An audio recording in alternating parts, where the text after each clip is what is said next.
బ్యాతోల అమ్మాయి ఇద్దరు ప్రేమించుకున్నారు సంధ్య. వాళ్ళ అన్నదమ్ములను వేసుకొని కార్లో నర్సాపూర్ బస్ స్టాండ్లో పిలిపించింది మా తమ్ముడిని. పిలిపించి నలుగురు వాళ్ళని చూడలేడు మా తమ్ముడు.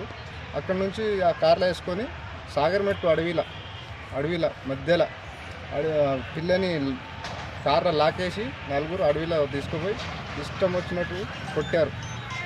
బండారాయితోటి కొట్టారు, డ్రైవర్ తీసి విపరీతంగా కొట్టారు. కొట్టిన తర్వాత అక్కడ నుంచి మళ్ళీ విడిచిపెట్టి మా ఇంటి దగ్గర చనిపోయిండని ఆడ విడిచిపెట్టి మళ్ళీ వాళ్ళ నలుగురు మా ఇంటి వద్ద వాళ్ళ ఇంకో అన్న వాళ్ళు గొర్రెలు మేపుకొని వచ్చారు. వాళ్ళ పైన అటాక్ చేశారు వాళ్ళు నలుగురు ఆడ వచ్చి.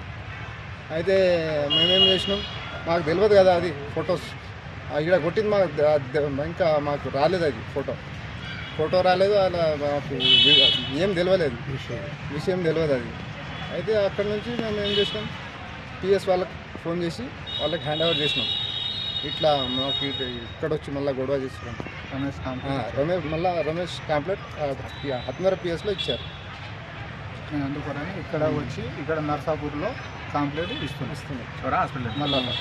ఆయన మల్లారెడ్డిలో సీరియస్ ఉన్నారు. ఇక్కడ మీ ఇప్పుడు ఏ మండలం? హత్నూర మండలం వస్తున్నది. హత్నూర మండలం చెప్పు. మండలం సంగారెడ్డి జిల్లా. ఇక్కడ సైడ్ అయిందని హత్నూర పిఎస్ వాళ్ళు ఏమన్నారంటే ఇక్కడ సైడ్ ఇక్కడ నుంచి